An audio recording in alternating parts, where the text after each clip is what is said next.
Hello, welcome to Write Once, Read Many. Apparently, I'm your host because William immediately put me on the spot. You gotta vamp. I'm forcing you to vamp more. I don't like the vamping part. I And think yet it's that I happening am right better. now. I think I'm better at the other parts. Okay. Um, much like Jessica, I just sit there, and then sometimes if you ask a question, I evade it, and that should be my that should really be my place, I feel. You should be allowed to evade as many questions as you want. Yeah, it should actually be my job to evade as many questions as I possibly can. That's a good Yeah. point. That should be your Yeah. job. It should and is my job. But somebody feels differently. Hi, Greg. Hi. So we have just set as an audience the audience participation question. It is, which 6 parahumans would you want to take on as therapy patients? Yep. Boom. Oh my god. Can't wait to hear what kind of treatment you will provide for Taylor. Oh man. The thing is, I don't know. I'm gonna pick people who I think I would be able to make a positive impact on, not just like the people who are the most fucked up. Because it's like, oh, Jack No. or That's what whatever. I was But then aiming for too. it's like, I mean, I couldn't change Jack. He'd just be like, oh, everything's nihilistic and edgy. I'm too cool for this. I would take Taylor out into public and do behavioral therapy where she's not allowed to put bugs on anybody. And if she does, we have to leave. And then you just do that every single week until she can do it. I don't know. What if she never can though? Yeah, and I feel like she would just figure out a way to hide it from me. And she'd be like, "Nope, I have no bugs on anybody, I but they're haven't put just any bugs tiny." anywhere. Yeah. And I just find little tiny gnats or oh my gosh, does she? Oh no, she can't feel like the like the mites, skin mites and stuff. It would Yeah, be so she cool if she could specifically because mentions that she can't. Yeah. yeah, they're just too tiny. What's the What is that thumbnail? thumbnail? It's I didn't want to draw new Victoria because it's a little bit, you know, but this is Jessica and Victoria during their session. She's represented in the human coffin at the Hi, moment. Vale. Yeah, I mean, it's not canonically accurate, but it is funny, and it was way less I effort to do cut feel like out it the. I feel like it gets across the horrific idea properly as well Mm, because it is like scary. yeah. I am really happy with my meat coffin, so I wanted to show it off again. This looks like a 2000s era cartoon. Love it. Yeah, I pulled this is the character Dr. Wong from Rick and Morty who appears in maybe one episode, maybe See, more. I feel like she might have come back. wow. When I first saw it, I said to, well, I guess I thought, and then said to Victoria when we were on the call, like, "Oh man, it's Daria. This is It awesome." also it also is just Daria, which Daria could be a good therapist, I think. Yeah, Daria would be pretty good. Hey, you've watched it, right? Question I've mark? not really watched it. Okay, I'm okay. sorry. You should watch Daria though. I know that you're I like know. way younger than the demographic, but I think you'd really like it. So No, I know. I do think that I would like it. It's like on my your like background list, yeah, like in the back of your mind, where you're like, someday I do need to watch this thing. yeah, and I mean, it's basically like I'm the exact age for like the target demographic. If you're like 31 or 32 now, then Daria's right there for you. Because like Yeah. she was in high school, like on TV when we were like kids, and like I don't know, she's like hmm 16, but she felt like way older, like I don't know. Yeah, the way And you that always like teenagers watch do. up. I feel like I never watched the shows where like kids were the same age as me. I was always watching hmm stuff that was like slightly future aspirational kind of thing. Yeah, if the kids are the same age as me, always thought that like I was watching a little kid show and that I needed to hide it from people. Yeah, yeah, yeah. I did watch a little bit of Ant Farm very cautiously. Hmm. Very ready to change the channel. See, I don't even know what It's Ant like, Farm is. oh yeah, it's like I would say like mid-age. I don't know. There's like I would say the new age Disney. This is like the mid-age Disney. Mm-hmm. Like same time, a little bit later than like Victorious. So Sam and Cat era, I guess. Right, which is definitely when I was like already, Yeah. because like iCarly was already at the point where like I'm the same age as the kids who played the characters, so I was like, no, Mhm. I'm too old for this. Drake and Yeah, Josh was better than exactly. this. That was my attitude. Why is Miranda Cosgrove not playing Megan? That was literally I my know. attitude. Why is she not more evil or upsetting? Yeah, yeah. Let me look this up. Ant Farm. Ant Farm with I don't know any of the actors' names. It was about gifted and It's a talented live kids. action show. Yeah. Ant Farm. Um it's not they're just called ants. That's what they call their Okay. gifted and talented program. Okay. So it was just a show about gifted and talented kids and they're basically like they're like middle school aged kids that are put into the high school environment, like prematurely, like as a part of Mm. the program. So it And kind now of they're was like, wards because they all had trigger events, right? yeah. Do you want to do the audience participation reminder? Oh, we already did that. Well, I'll God, say it let's talk about again themes. because I think that only Greg was here the first time I said it. It's which 6 parahumans would you want to take on as therapy patients? Hmm. Um, so there you go. The Okay. themes. The theme is therapy. No, the theme. I have lots of themes. Yes. Um, themes. Oh my gosh, sorry, my dog is trying to get in the trash. Wait, Um, which one? themes are, man, poor Jessica. That's the theme, is poor Jessica. Mm-hmm. The themes are putting aside, like deciding what you can put aside and what you can't put aside, I feel.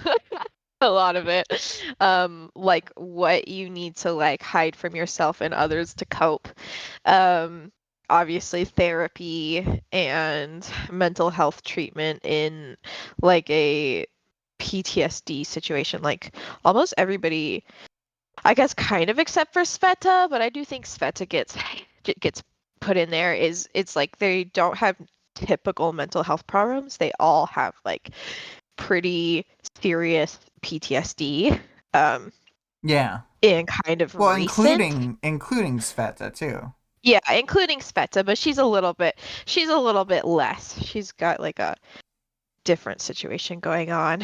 I think the fact that she killed all those people is pretty big in her mind right now. She's a little bit traumatized. Okay. Um, we got yeah, obviously, like dealing with trauma, like different people's reactions to trauma and PTSD. Like later, we'll get a great scene of Kidwin saying he's doing better than ever I'm doing better than after ever. all this. Well, He's she's like, a I'm great so glad the therapist. Slaughterhouse She Night fixed him came. that fast.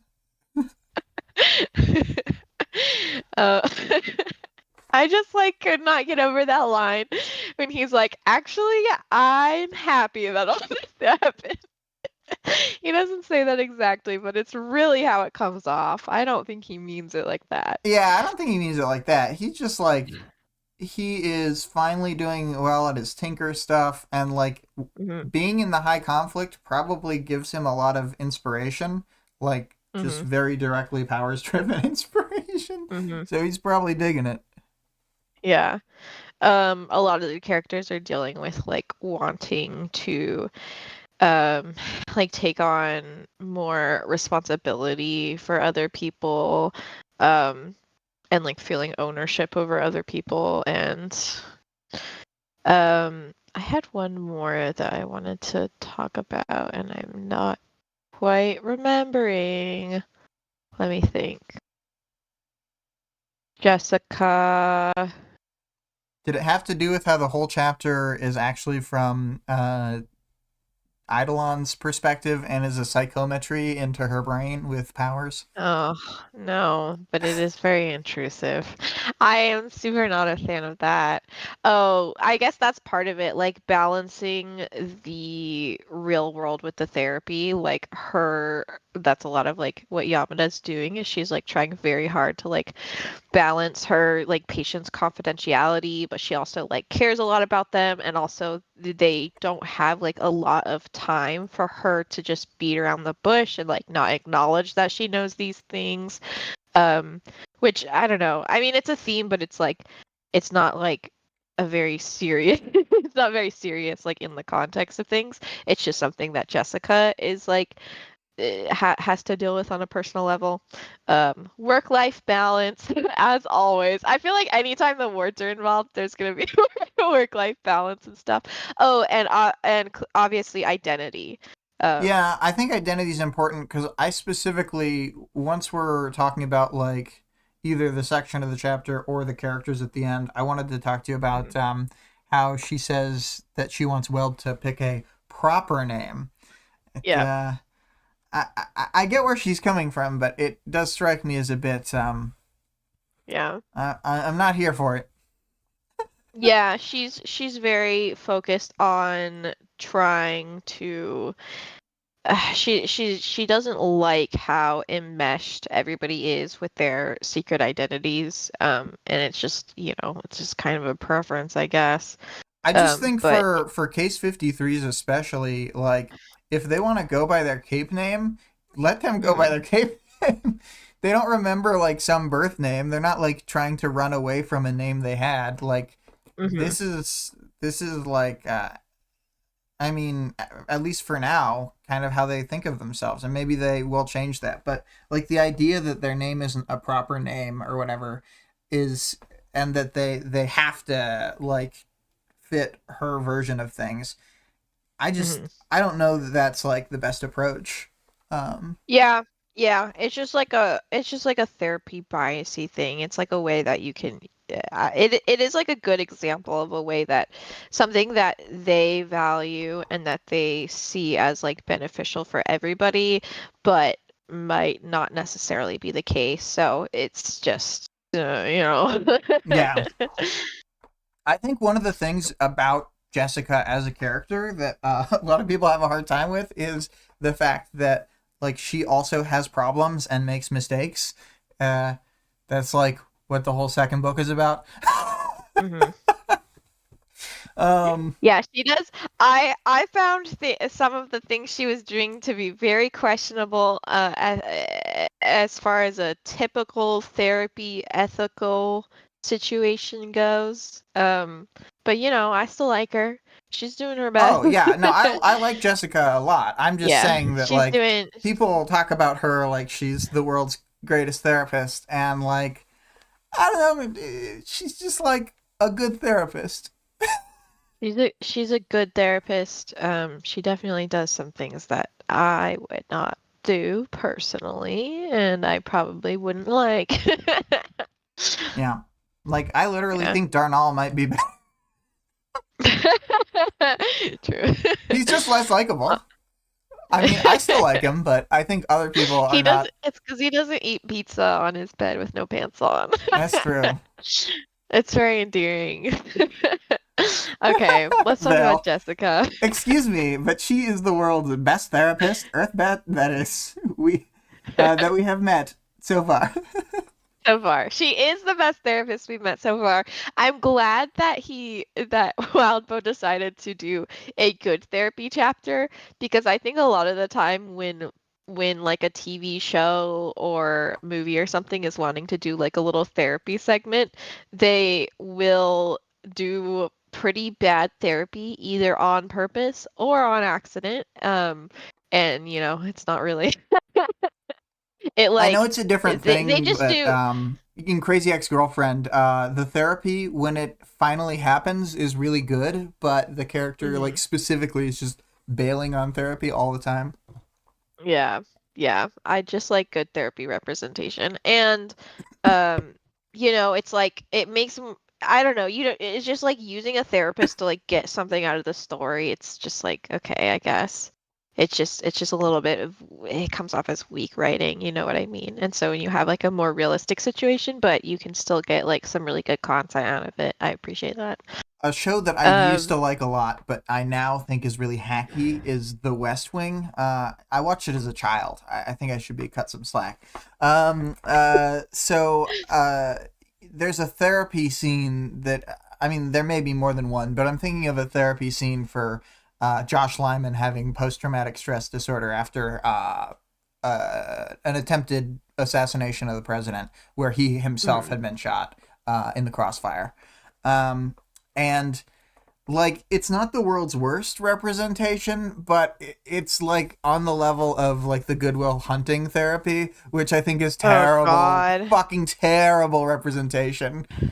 You should not be like in a weird confrontational like yelling match with your Yeah, patient. maybe sometimes, but not every single time. It's very weird.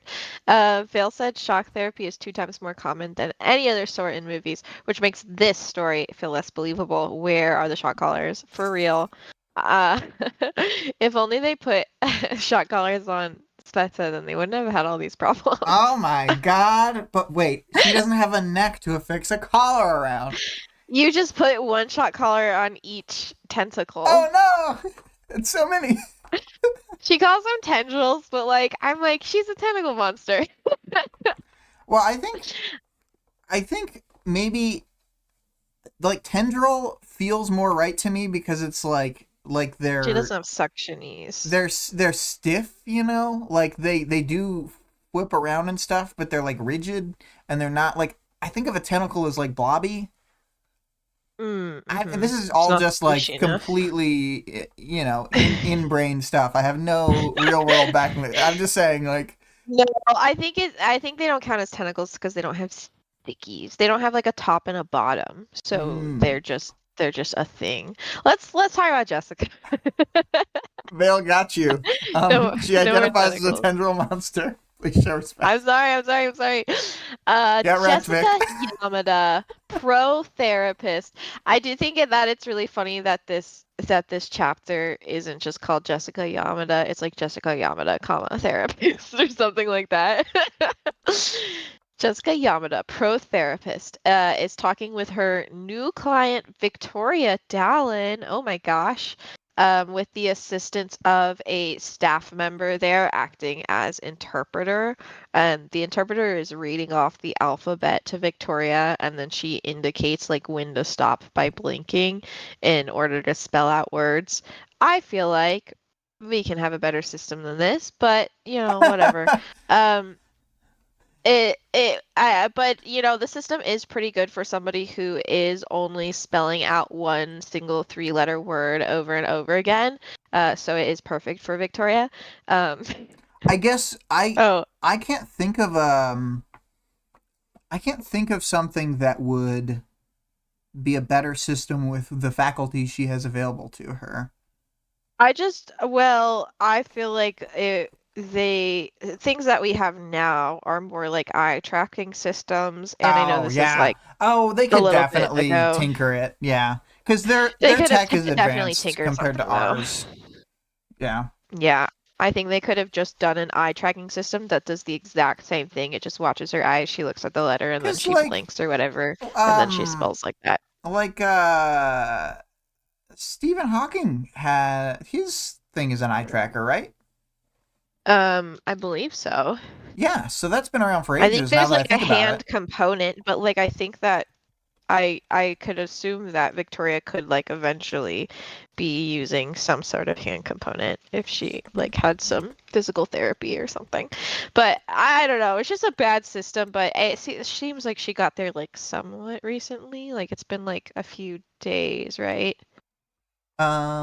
Yeah, let me see when this happens. It says the date in the chapter. Yeah. Well, later June Weld says it's 16th. been 5 days since the Slaughterhouse 9 left. So she's been there for like a few couple days. Yeah, yeah, yeah. Um, I think it's the same week. Yeah, so they can figure something out. But Jessica realizes Victoria is asking for Amy, and she tries to cut off the staff member, and the woman's like, "No, I have to let her finish," which is fair. But Jessica tells Victoria that she can't call Amy because Amy is in the birdcage, and Victoria starts pushing out her aura, which is very funny. Dude, She just Victoria is my favorite character. I know that she doesn't shine in this book, but woo, she's the best. Of course she did this. 2 plus 4 times 5 says in the movie The Theory of Everything 2014. God, I was about to reference Stephen Hawking, but you beat me to it. Huzzah! So Jessica's like, no, you can't call her, and Victoria just turns on her aura, and Jessica has to like keep cool, and she tells her to stop, and she doesn't. But when Jessica's like, she basically threatens to leave. She says it really, really nicely. She's like, I don't know how we're expected to work together under these conditions.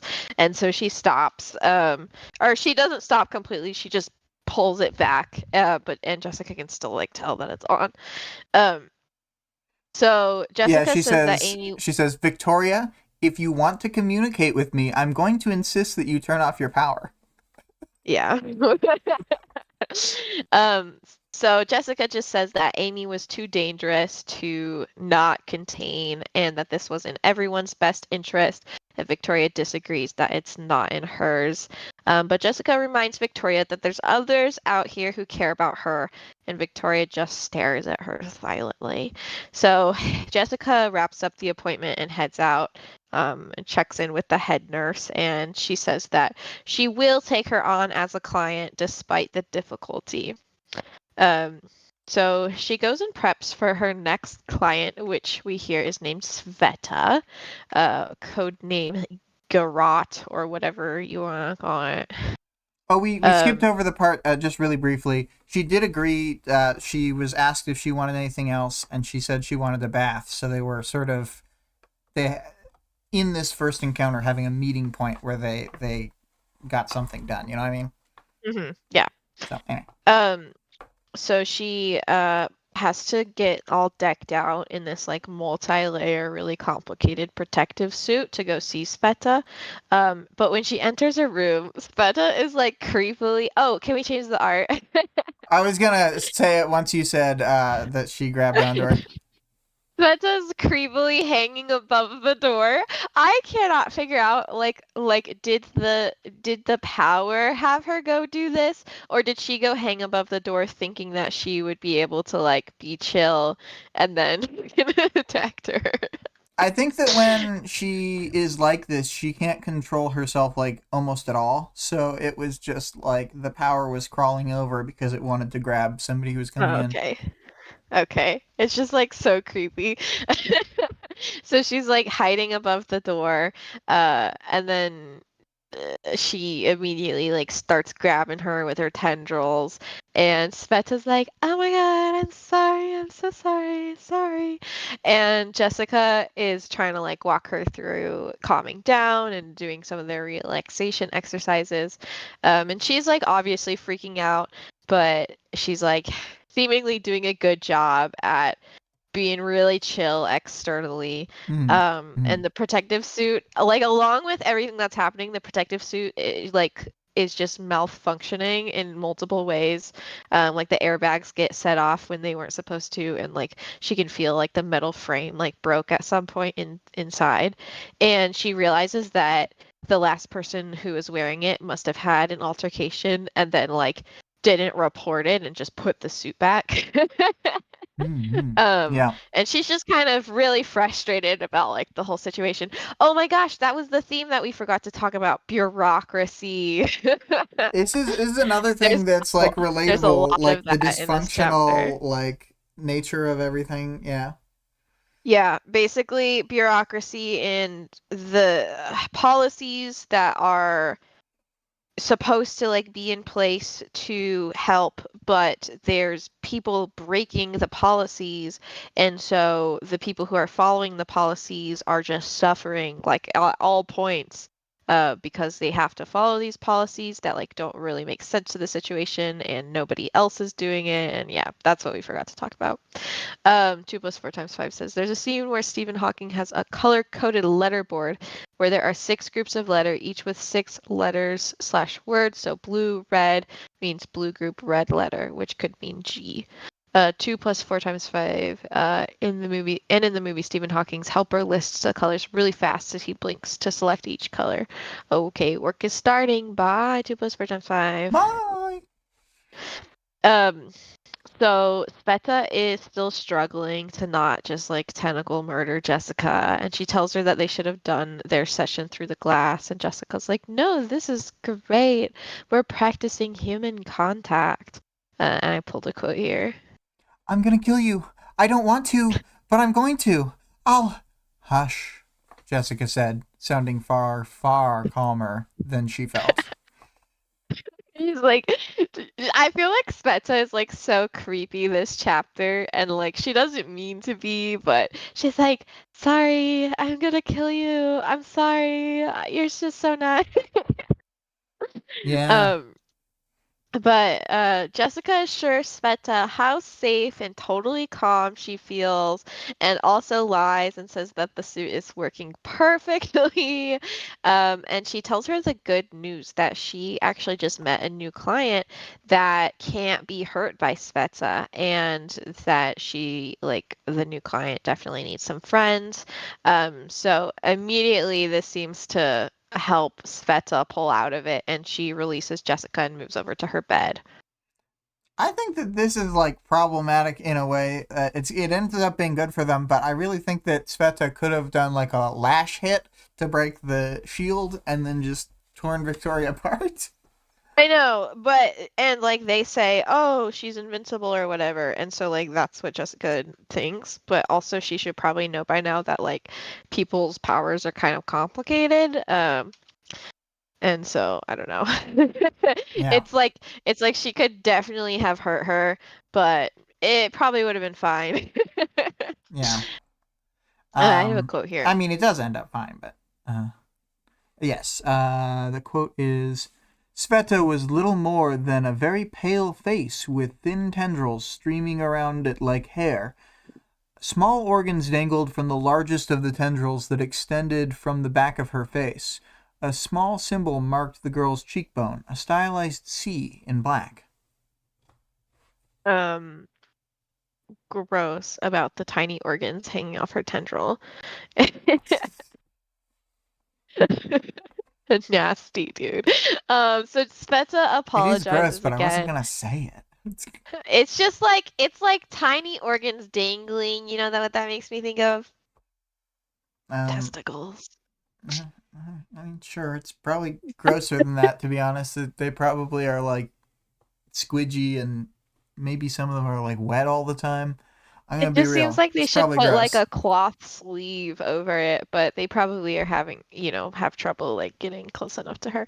So Sveta apologizes again, but she is interested to hear about this new patient, and she asks if she was a bad guy like her. But Jessica says she was a hero, and that like quote unquote bad guy comment is a good topic for today's session. Aw, they're so cute. Um. But that's mostly it for Sveta, unless you want to say something. No. She's gone through it. I like Sveta generally, but she doesn't actually get a lot of characterization until later. So Yeah. just sort of would be backfilling stuff that I know about her from later. Yeah. Okay, so the next day, Jessica is out of the Parahumans Asylum, and she is with the Brockton Bay wards. This is also her first day with them. So Clockblocker is not super happy to see that there's a new therapist, and Jessica explains that they have to rotate due to the PRT protocol. And both of them agree that kind of defeats the whole point of the therapy, but she like keeps that opinion to herself. And here's the Clockblocker. Yeah. He's He's he's still in examining costume. he's examining Skitter's weapon for some reason. For some reason, he has Skitter's weapon with him, because he's It's to obsessed with her. intimidate Jessica. He is obsessed with her and in love with her.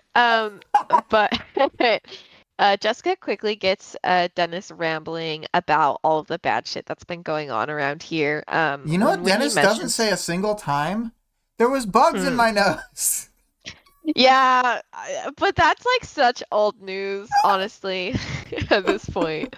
That Yeah. was like 3 weeks ago, at least. Um, so God, it's not just the nose. It's like when they're all the way in his throat and in his fucking eyes and ears. It's horrible. Don't. Why would you bring that up? Because it shows I the can't the stand villain Taylor.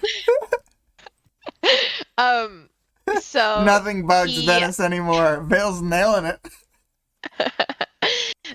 when he mentions what happened with Shadowstalker, Jessica's like, "Damn, everybody hates Shadowstalker. What do you mean?" It's like really funny where she's like, you actually like Shadowstalker?" Because nobody likes her. And he's like, "Well, yeah, she's hot." Well, I didn't But even like her. and he says even though he couldn't stand her, it just like sucks hearing what happened to her. Yeah, yeah. I have a quote. Just to put in. Oh yeah, let's see here. The quote is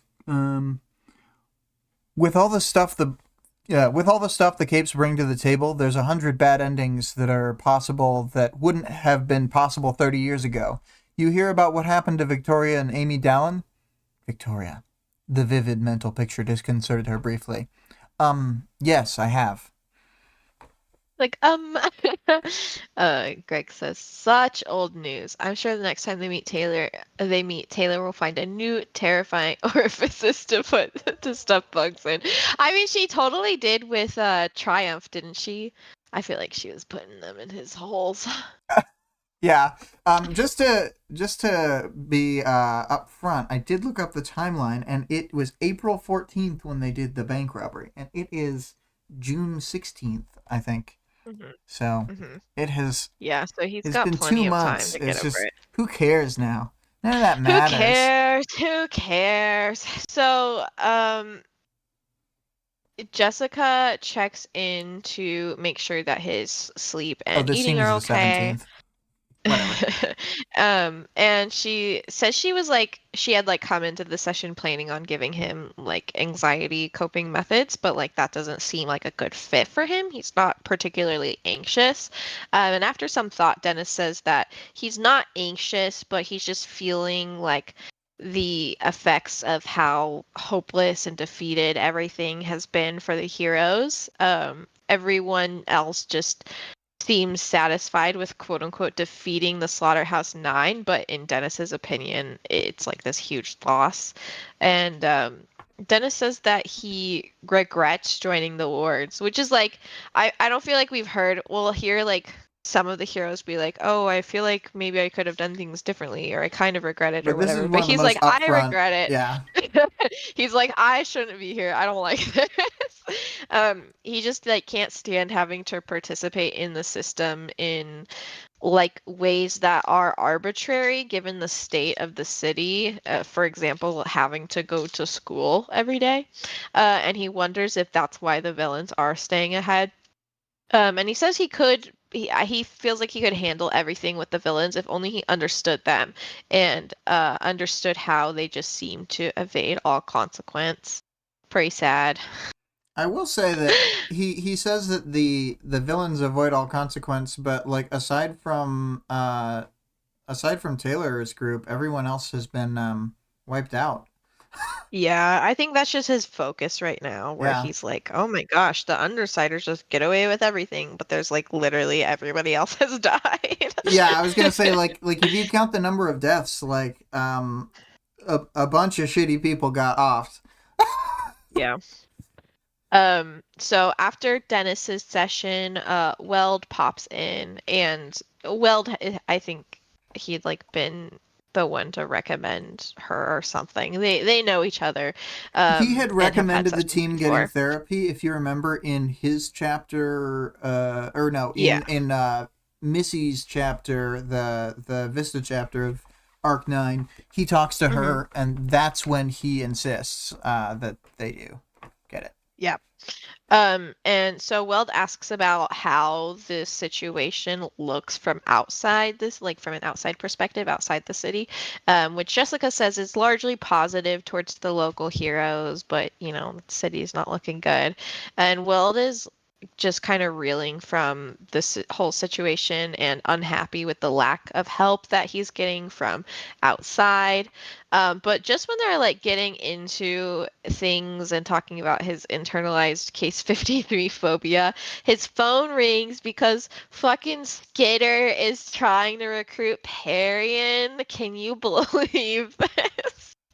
It's so terrible, but she like causes so many problems in this chapter. Yeah, it's like her over and over again.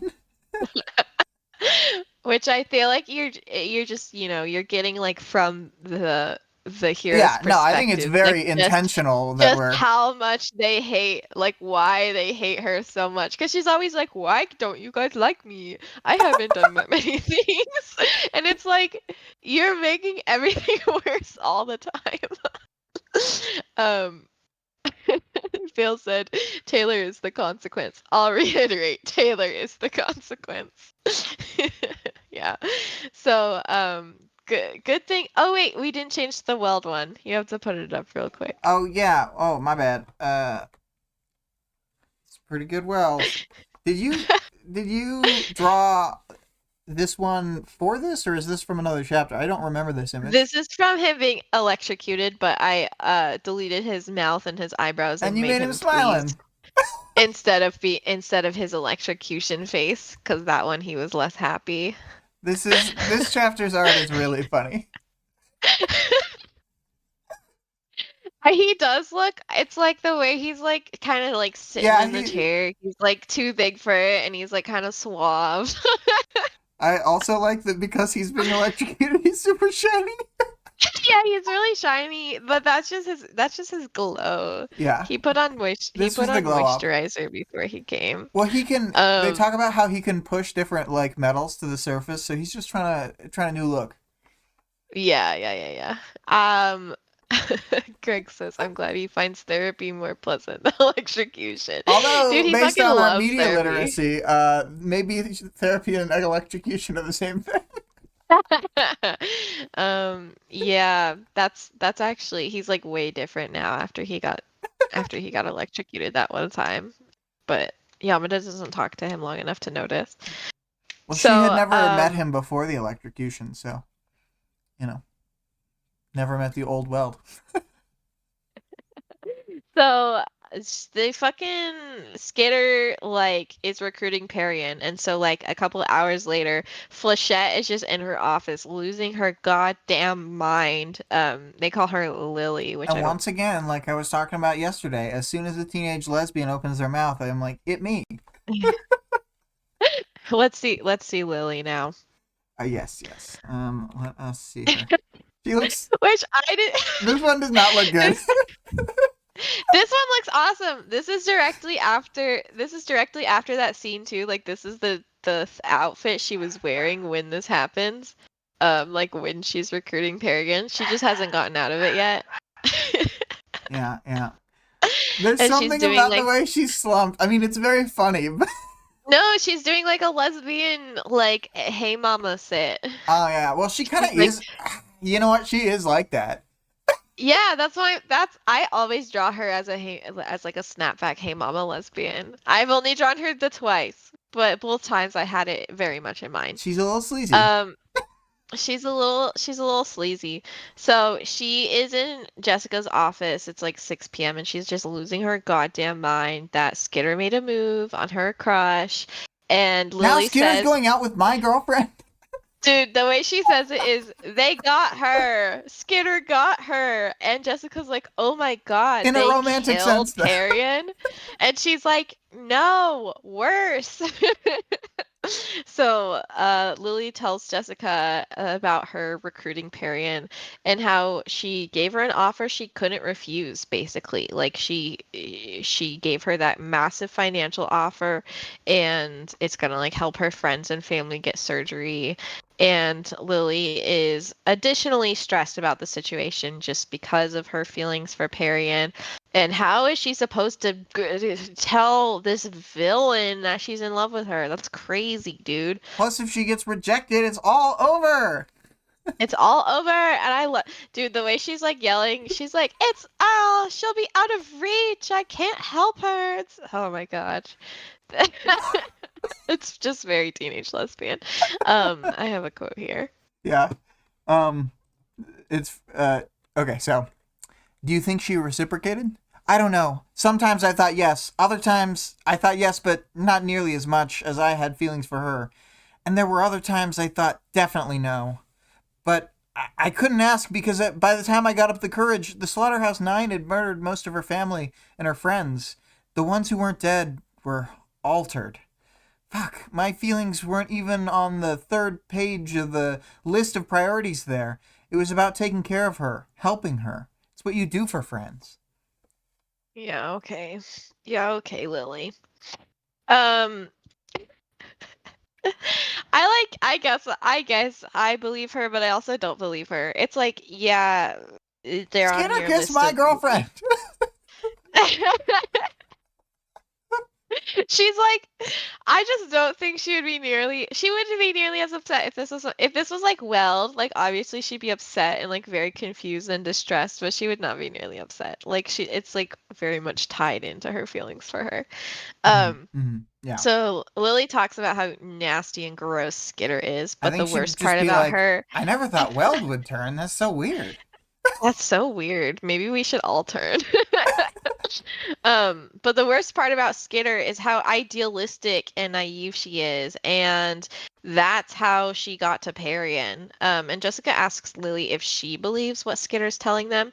And Lily says, "I have the answer right here," and she just presents a satchel, which presumably has the sabotaged armband that Skitter told them about. Mm-hmm. So Jessica goes to open the satchel, which is like me move. Like I wouldn't have even thought twice. I'd be like, all right, let's see it. But Lily No, don't refuses. look. She's like, no. Um, so Lily starts crying and she says she wants to go home, but she says she has to keep it together and tough things out. And I have a quote.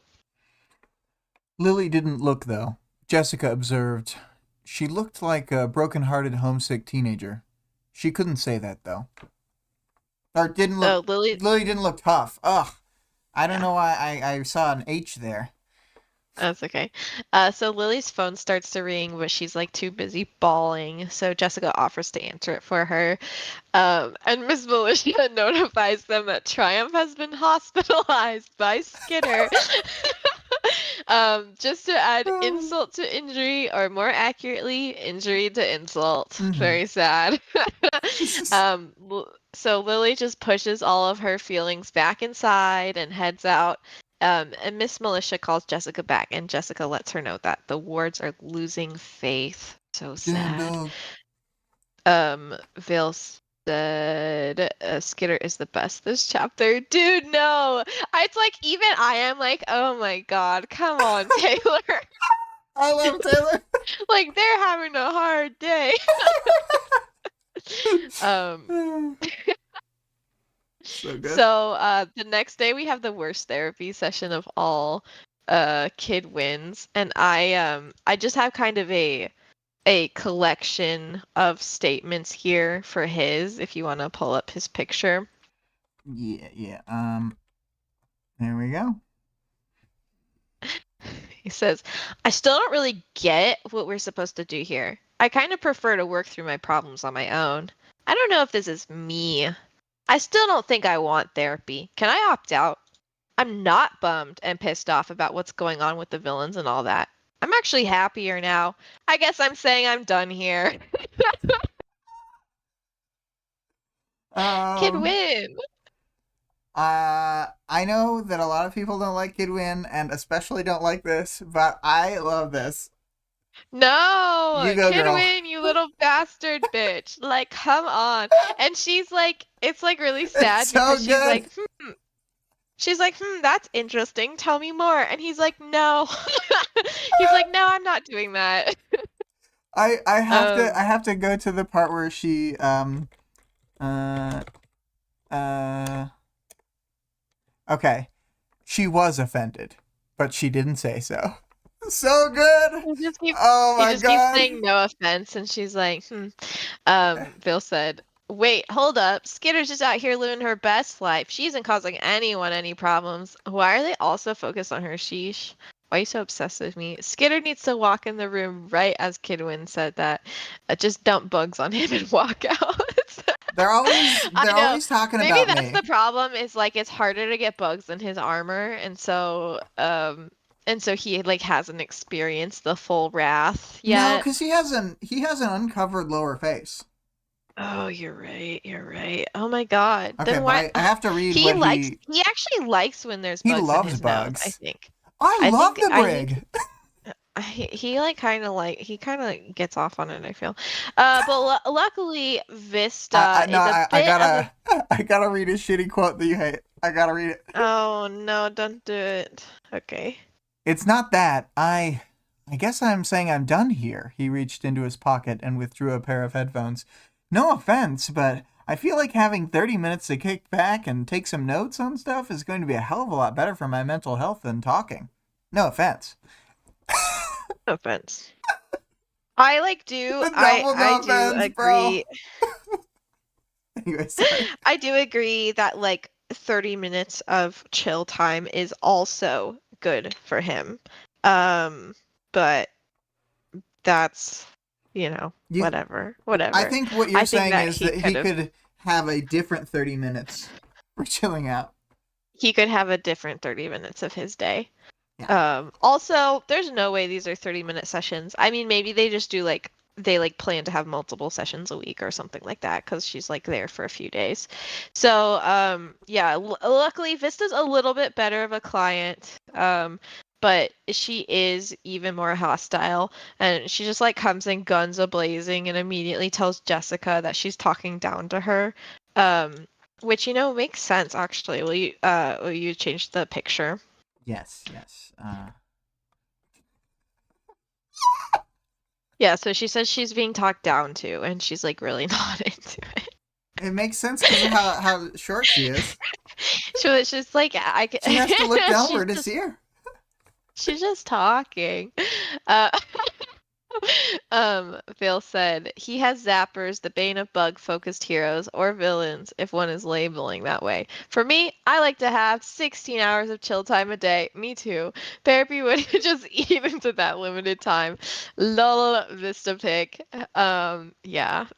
Yeah. So Vista immediately is like, stop condescending to me. You're talking down to me.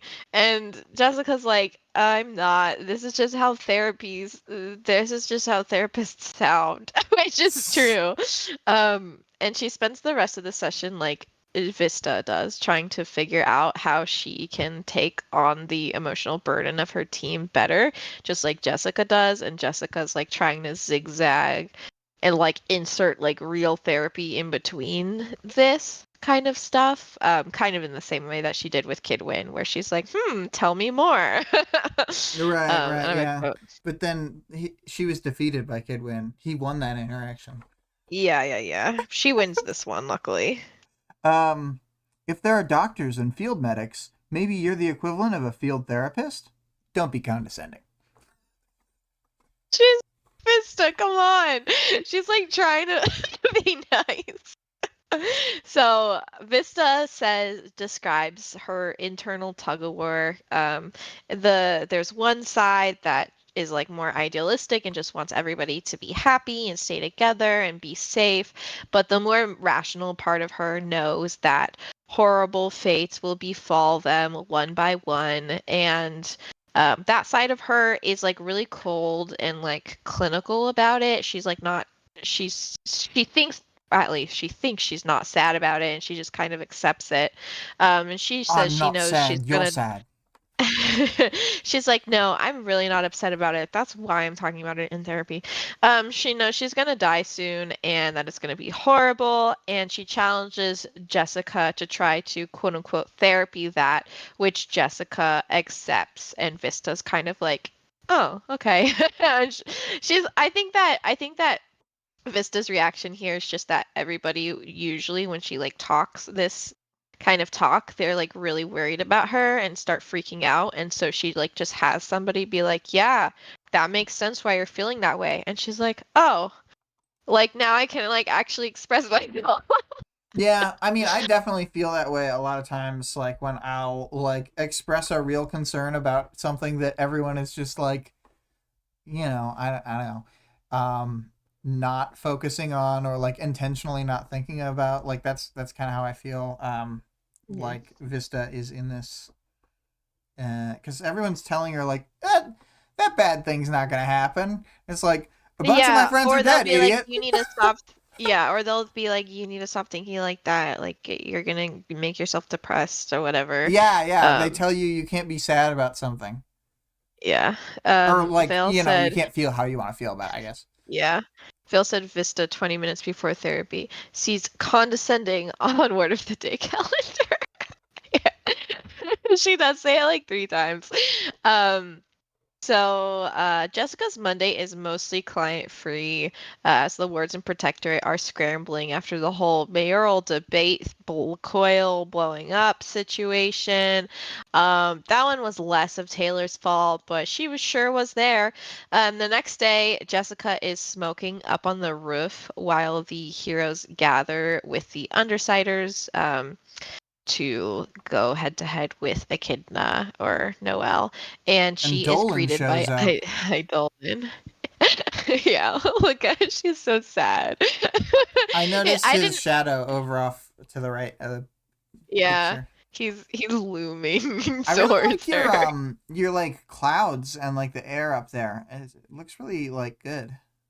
Oh, thank you. I was trying to do a little bit more, a little bit Rick and Morty art style. Well, I just like how Um, like the lines don't line up with the color and it gives it more like mhm. um it's more something. It feels substantive in a way that I don't think it would if the lines lined up with the colors. Yeah, yeah. So she's up there smoking. She just picked up smoking again, so we can tell this is a particularly rough week for her. Um, and Idolin. Oh, so yeah, Idolin approaches her and she's like, "Yeah, we can talk, but I mostly work with teens." And he's like, "I'm not looking for therapy." You buffoon. Why would I talk to a therapist about therapy? You fool! Um, I'll make Kid Win look positively polite. Vale said, I like to think that the cloud slash air is actually a force field, and he has already trapped her for a casual conversation. She has a effing capes look on her face. Yeah, she's just so tired and sad. Yeah. Um, so yeah, he's like he sits next to her and he actually unmasks so just so Jessica can think about how ugly he is, as everybody always does Ew. when he's around. And he just says he needs somebody to You know listen. the I have a bad quote part here. is that she's saying that in her own mind when she's seeing like all these like different deformed by powers people, and she's still like, ugh, gross, Eidolon. Yeah, she It's so doesn't bad. express disgust about anybody else except for She's like, she's like have he's you pretty. seen the look on his face? She doesn't even she doesn't even say I don't know, she like dwells on it in a weird way. She's like he's not that ugly, but that he would like turn heads, but he's still pretty ugly. Yeah. This Yeah, great I quote got the here. quote. I've used psychometry to view the past few days of your life. You'll do what I need you to do. You know. Okay. Okay. It's like a very major breach in specifically the ward's confidentiality, because those are people he fucking interacts with all the time. But okay. So he tells her that he is losing his powers, and without him, humanity is going to lose the war against the Endbringers. And he's hoping that tonight he can truly fight, and he has the hope that he's going to be able to tap into a fresh well of power, or he will just die. Well, not that he'll like keel over, but he's just would rather die in a fight than Yeah. He's just gonna fight her to the death. Yeah, which is, I wanted to clarify because the other way would be kind of dumb. You run out of power and you combust. And you die. There is kind of this whole thing that happens in Gideon the Ninth that's basically that, where one of the characters uses their power to fucking self-destruct and they just blow. There's a couple scenes that for some reason are coming to mind in True Blood where there's at least one scene where a character willingly goes in the sunlight to die, and they always burst into flames when they're in sunlight, except I think because he was like so ancient, he just sort of like ash evaporated upwards. It was finally time to go. It's like old paper. Yeah. It was like old paper. Yeah. It was like that. He just crumbles. They recreated it in that Marvel film where everyone died. Yeah, that was actually a reference. It was an homage. Yeah, they really like True Blood. I mean, it was an HBO show. A lot of people saw it. Vale said, Client 3, Case 53, named Slimepox. I need to humanize him. Meets Eidolon. Ew. Yeah. I have a quote here for you. Yes. Here at least, I can fight this monster, and where I might never make the gamble against an Endbringer, I hope to fight this thing to the death, hers or mine. So Jessica tries to cheer him up, but he like makes a really condescending face towards her. And Jessica asks, why tell her? And he's like, you're not gonna tell anyone until it's too late. It's because you keep all of your thoughts inside, Jessica, you buffoon. It's because you're a noob. I've seen it in the past, and I know it will continue to be true. It's because you're a beta bitch. You'll never take the initiative. Dude, that's the end of the chapter. Yeah, just him being mean. Yeah. Oh, I really like the last part. I'm going to read the last back and forth. If you were a priest, I would have you say a prayer and bless my endeavor tonight. I will settle for having you wish me luck. Good luck. He nodded, then took off. Yeah. Well, good scene. So, you have any final chapter thoughts? The weirdest thing is that as a character, I love Eidolon. Like, I love that he's like shit at everything and that he's ugly and stuff.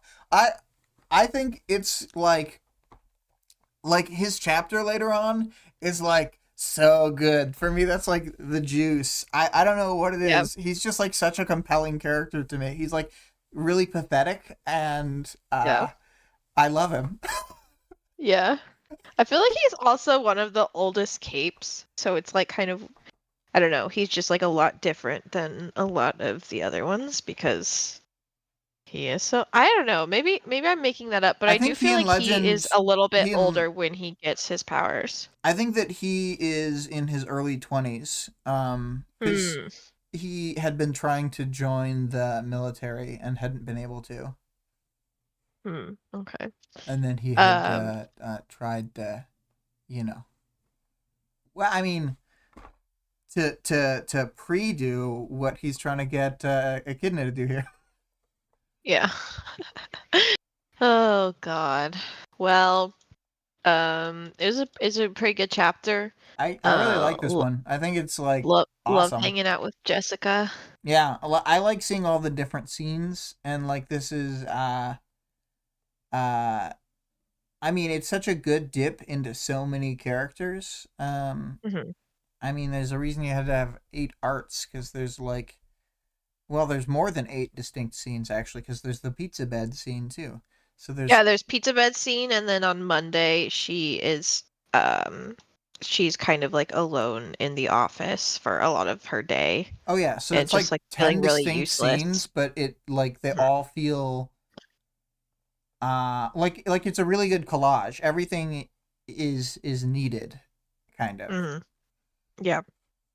Yeah, it's really Um, good. And I feel like it does a good job at like characterizing Jessica without ever really specifically talking about her, which is like I don't know. It like really makes sense for the yeah, chapter, yeah. like this I mean, it being makes a total therapy sense to chapter. me that like people love Jessica just like from this chapter. If she like she's got several more like chapters she's in this book that she's like great in, but it's like she's so I don't even know how it's done with so little, but she's like characterized so strongly, Yeah. within this chapter. Yeah, it's just really interesting because it's like I think the thing that characterizes her is her like personal thoughts versus what she actually says, which are Mm, often very different because that's yeah. what you need to do when you're doing therapy. You're not there to This is express not yourself. about you. Vil said, this chapter is a favorite of mine. It reinforces all of the story slash plot slash character arcs uh, by just showing where everyone is at. It's also This is like like mhm. as far as Taylor representation goes, it's like an interesting chapter Oh because yeah. you're not seeing Taylor directly, and people are kind of talking about her, but honestly, not that much. But you are seeing like the massive effect that she's having and like the damage that she's doing from like such a distant perspective. It's like so far away from the actual action, but it's still like very present. Vale says Skitter from the outside is always amazing. Agreed. Yeah.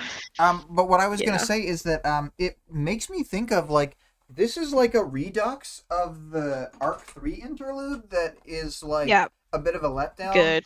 and like this one's like really really good. I feel like it's the similar sort of perspective. We're seeing specifically like all of the wards, but we get to hear their more like private thoughts.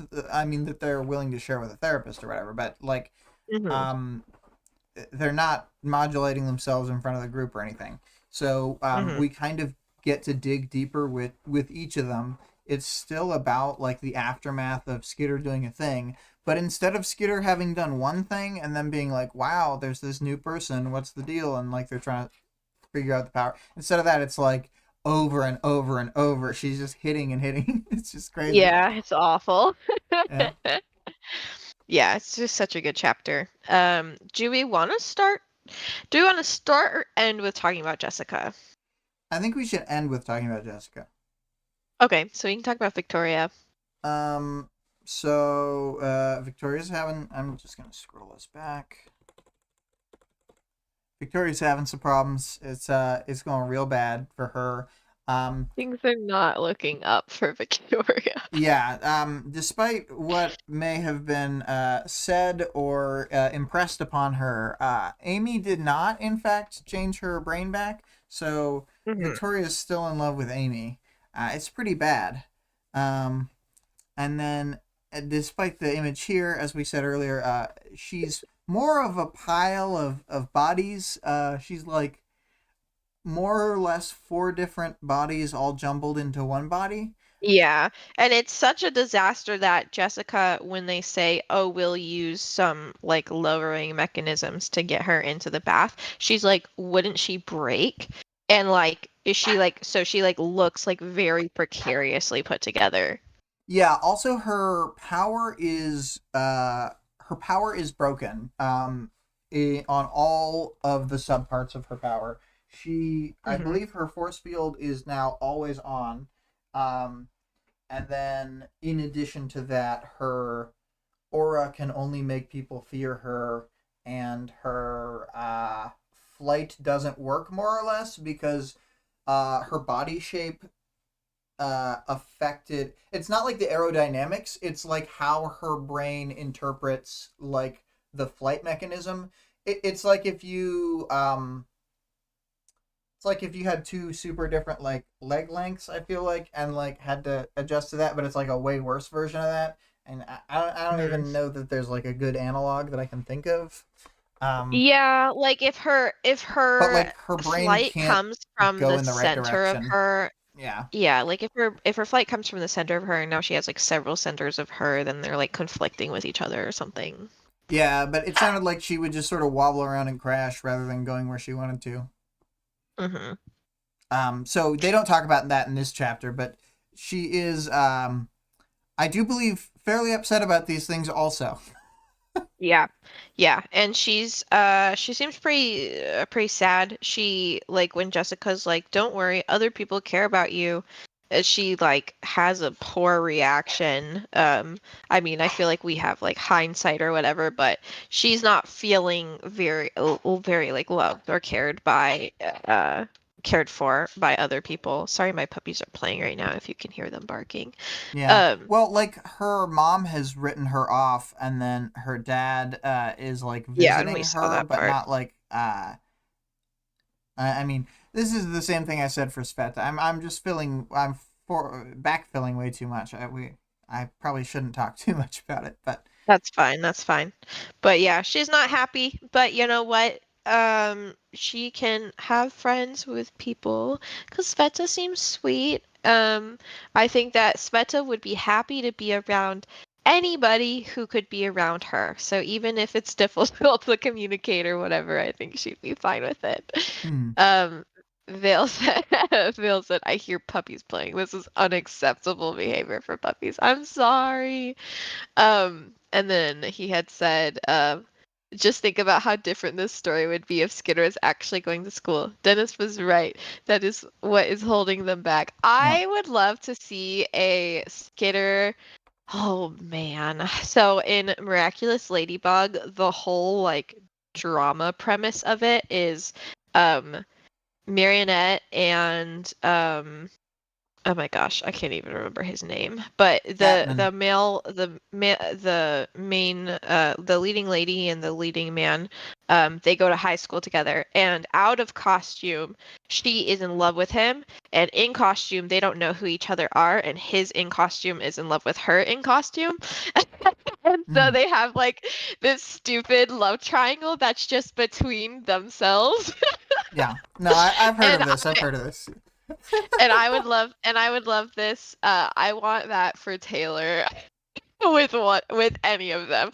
I think like the wards or something could be really fun. I The think her and funniest one would Clockwalker be is if she's really dumb and it's obvious, like and it's or yeah, Weld. like literally Weld is who I was thinking of.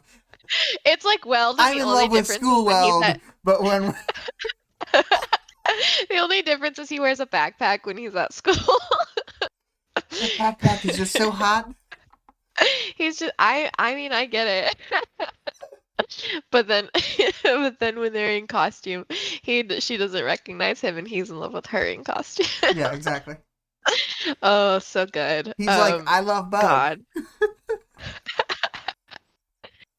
I feel like it would have to be the other way because Weld is I don't know, he's a little vain. He's a little bit of a ladies' man. He'd have to see her in person. I do think that after she like gets swole and stuff, and like is at the end of the book, basically, Mhm. I think that he'd be pretty into her. I think he would be into her, yeah. Um, I think Weld could be into anyone. He's just stupid. Anyways, Oh, do you Weld. Love you Weld. want to talk about Sveta? We don't learn a lot about Sveta except that she has dangly things on her tentacles. One of Daniel's anime Oh, girls showed for a second. Terrible. oh no. Don't worry. It's okay. It's okay because we were about to look at tentacles Yeah, anyways. yeah. It was a very chaste image. It was a fully clothed warrior of some kind. She had a That's gun. good. That's good. I appreciate that. Phil said tendricles on the tendrils. Yeah, gross. Gross. Yeah, yeah. Gross. Tentacle testicles. Um, Sveta seems sweet. She has accidentally or killed people. She's not in control of her body. Clearly, she is a case 53. Um, and she's kind of, they don't describe this, they don't say it exactly, but Jessica is like about to walk her through breathing exercises, and then she's like, oh wait, I can't do that. So she can't even do breathing exercises. Her body is just like made up completely different. So she doesn't breathe, I suppose. No, she Which breathes, but she can't take in big lungfuls of air. Like that's part of what made it so hard for mm, her to learn how to talk is she didn't know mhm. how to like work her organs well enough to like get Yeah. the airflow she needed for speech, which is Well, part I of why she's assume that's still why so she's. quiet right now. Yeah, she's like whispering the whole chapter. She also she keeps a diary and is like seems to be pretty typical, like honestly, like what you would expect from like a teenage girl in this situation where she's like, "Oh, I wish I had a body so I could kiss boys." And she is also into art. It seems like she's able to the way that I think the the journal way was that a I kind dream of journal because she had dreamt that she was in bed with a boy. yeah, yeah. Um, and I feel like I had been a little bit confused about Sveta's like ability to control herself, and I think like the best way to envision it for me is that like imagine if you had like 100 arms, and if when you weren't paying attention to them specific, like the individual arm specifically, then it just kind of does things when you're Yeah, not paying attention. So she like can like write and draw and communicate fine, but the like power often takes over like when people are around and stuff. it's like imagine your Octodad from the game Octodad, but you've got 100 limbs and they kill people. Yeah, and they kill people, and then you go, "Oh, I'm sorry. I'm sorry." Yeah, exactly. It is creepy, Um, even when you're just doing it. it's just the way she's whispering it. She's hovering above the door. "Oh, I'm sorry." And then like one of the things she says, she's like, "I don't want to kill you. You're so nice." And it's like, "What would you do you want to kill people when they're not nice?" You shouldn't say that. I think Sveta is like socially awkward in like a very different way than what is typical, I feel. Yeah, yeah. Well, And she has it like is no very baseline, you funny. know? Yeah, yeah, exactly. And she's like only been around hospital staff, therapists, and then like other hospitalized people, like people with who've been like affected by powers or whose powers like mess with their brains and stuff. So, it's not like she's got the most typical baseline. Yeah. I want to mention All the right. other hospital staff. They're not like named characters or whatever. Um, I think one of them like gets a half-hearted attempt at remembering the name of. But Yeah, she calls her worthwhile, yeah, but it's probably not that. that doesn't sound like a real last name. You know, the worthwhiles. But anyway, so I thought that they were. It just sort of reminded me of many sort of like half competent people I know where they're like just okay at their job, and it's like Mhm. you should really be better at this or do something else. Yeah. It's like crazy that you're here when you're like not doing an amazing job. Yeah, Like this is a pretty high stakes environment to be. yeah, exactly. Yeah. Um, so who is next? Next we talk to Dennis. Yes, Dennis the Menace. And his, I would say his therapy session is definitely the most typical out of everybody's. Like it's very like he is able to talk about his feelings and is not trying to fight the therapy or like has some other agenda like Vista or Kidwin. And like Welds obviously gets interrupted. Flechette's is more of like an emergency situation, you Mm-hmm. know, like if you were having like some sort of emergency and you called your This is therapist. like the only normal one. Yeah, his is Dennis, definitely like you're too normal. he like goes in and he like immediately insults the situation, but Miss Yamada, like I feel like he can, you know, he's like getting good vibes from her, and she Mm-hmm. also like She turns it around really laughs. fast. Yeah, she like also laughs and smiles at his joke, which this is why she's actually like smiling in this one and nobody else is Yeah. because she which is something that like not all therapists would do. Like he's probably has a history of them being like stop joking, but like, you know, It she's seems able like the to other ones have not impressed him, and this is the first time he's having yeah. a good experience. Yeah, yeah. Like he's pretty, I mean, he's pretty frustrated about everything.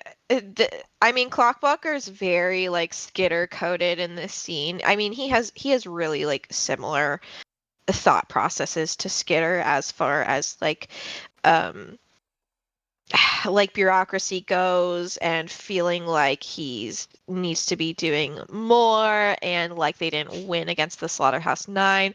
Like Taylor has that exact same sentiment where people keep complimenting her on it and she's like, fuck you, we lost. They still made it out. Even though we killed half of them, it like doesn't matter to either of them. Yeah, it doesn't matter to them, and it also the while it's good to have taken the ones off the board that they took off the board, none of the three that they were gunning for got killed, so they do both Yeah, see it as a like loss. yeah, for sure. It's just I mean, like obviously Crawler and Mannequin were really dangerous and stuff, but Bonesaw, um, Bonesaw and Siberian just do things on such a like grander scale a I lot of the personally time. think Crawler was a really big victory. Mannequin, I think, would have gotten killed eventually because, like, honestly, if just Legend catches him in the wrong spot, he can just hound him, and, like, Hmm. there'd be nothing he could do to escape, really. I mean, I know he's Yeah, fast, but Legend's a goddamn laser. he's a laser guy. He's a legend. What a Um, fucking legend, bro. what else does Clockblocker talk about? He likes hot girls. He likes hot girls, bro. He and He Lily are likes in the hot same girls, boat. And, well, which they have so much in yeah, and common. Weld also likes hot girls, so I'm glad they can bond over that. They both have the thing where they walk into a situation and they go, "Oh, at least there's a hot girl here," because like that's the same way that they like described it the same way where they're like, "Phew, Look, something else to focus on." look, I will say, I definitely had, I mean, as a teenager for sure, but even now, I mean, if there's just hot people around, it's like, kind of just makes the situation better. I don't know. I don't feel the same personally. I mean, I love hot girls as much as the next guy. I really do. But I never like walk into a room and I'm like, "Oh, good." Oh, I'm not like, oh, good, but sometimes I am Yeah. blown away by the. I think that Weld and Clockblocker were like, "Oh, good," because they like need they just like need something to focus on. It is more teenagery though. Like I feel like I knew a lot of people were like as teenagers, like you have to have somebody that you're like focusing on, like as a crush or something. Um, so let's see. Vale said, sociopathically awkward question mark. That must have been about Sveta. And then gasp when does anyone think that sort of thing? Yeah, right. Disgusting. Um, yeah, I mean, and she that was one of the things he was like, I'm allowed to say this kind of stuff, right? And she's like, Well, hell yeah, go for it. well, just think about this. Would it improve your day or not improve your day if Remy Wolf showed up for 5 minutes? Well, that's different because I'm in love with Remy Wolf. If I would make her sing me a ballad. Mm, mm, mm. Oh man, Remy Wolf. I've been thinking about her so much lately. Everyone should go listen to Remy Wolf. I saw that Listen. Cinderella music video, and I mean, it's an exact example of this phenomena right here, where it's like, it's just, it's kind of good to just have a hot lady around. I don't know. Yeah, yeah. It's good for everyone's health. He's like, you know what? What's really good for my mental health is if I could take 30 minutes of my day and all go at a hot girl. And sorry, Jessica, that's not you. Vale said, he should have said, I didn't like therapy, but now that I see you are hot, this is okay. That would not be awkward for anyone involved. True. Jessica would take it like a champ, though. I feel like the best part would have been less, like for me, comedy wise. I think it would have been better rather than that, where he's just like, "You like hot girls too?" Like, oh Uh, my God, what? I mean, I feel like I Um, have a bonding moment when somebody just like sometimes when they're just fully admit like, "Oh yeah, this girl's so hot." Like I'm just like, "Yes, that's true." yeah, you're just like me for real. I feel like this chapter is like, I mean, this part with Clock Blocker is like direct. I wouldn't say dramatic irony, but kind of with because the last couple chapters we just saw him be like, Skitter, I need you to explain everything that you've ever done so that I can understand it. And this is him like a week or like a few days before being like, if only I could understand them, I would feel so much better if I could understand where they were coming from and how they're getting away with things. And Only I so, could it's kiss Skitter. I could just it would all be fine. if only I could like put my face really, really close to hers. Then I would understand her and then everyone would be happy. Only I could hold this Um, tube. yeah. It is like really, I don't know. It is like really ballsy of I mean, I know we already said it, but like nobody else has ever been like, I wish that I wasn't here. I wish that I had not become a hero, or I wish I didn't join the Protectorate. So, I mean, it Yeah, like yeah. definitely said something like about his character, I Well, guess, that he I think he's getting out of pocket to the point where he would just say that in the open. yeah. Because like he's got to expect that she might like report back what he says if he says something like that. Hmm. Because I would expect them to report it back, but probably say it anyway, kind of Yeah. thing. I mean, I'm not, yeah, I think that he's like as like just so frustrated in everything that's been happening like as Assault is, but he's not annoying like Assault. So it Yeah, like comes off a lot better because he's like, I because like just he need to has a cool understand things. Like conversation I with can't handle them. it. Like Yeah. I know he sort of rattles Skitter, but like that's one of the like coolest, like most interesting conversations in the book. So Yeah, I think he kind of just sees himself as like a really like a rational person who just like wants to see the whole picture yeah, rather than Assault who's like, you killed Battery, it's all your fault. right, yeah. Because like I he does blame the Undersiders for stuff that I don't think it's fair, but he kind of retracts it as he talks to Skitter more. Hmm. Like he's like, Yeah. fine, like your points are whatever. I can't really argue that Yeah, one. And he kind of he's just like, been having like everybody tell him, oh, the Undersiders talked to Amy and Victoria, and then something horrible happened to Victoria, and he's like, okay. so he actually does get like meaningful answers, which may be a bit frustrating on like losing the points or whatever, but I think is more valuable in the long run. Um, Hmm. so um, Yeah. oh my god, we're getting a fan fiction scene from Vale. Skitter Oh, takes are off the we? mask and slow motion shakes out her hair, while background lighting gives her and her swarm a romantic aura. She's got soft lighting. It's the 60s again.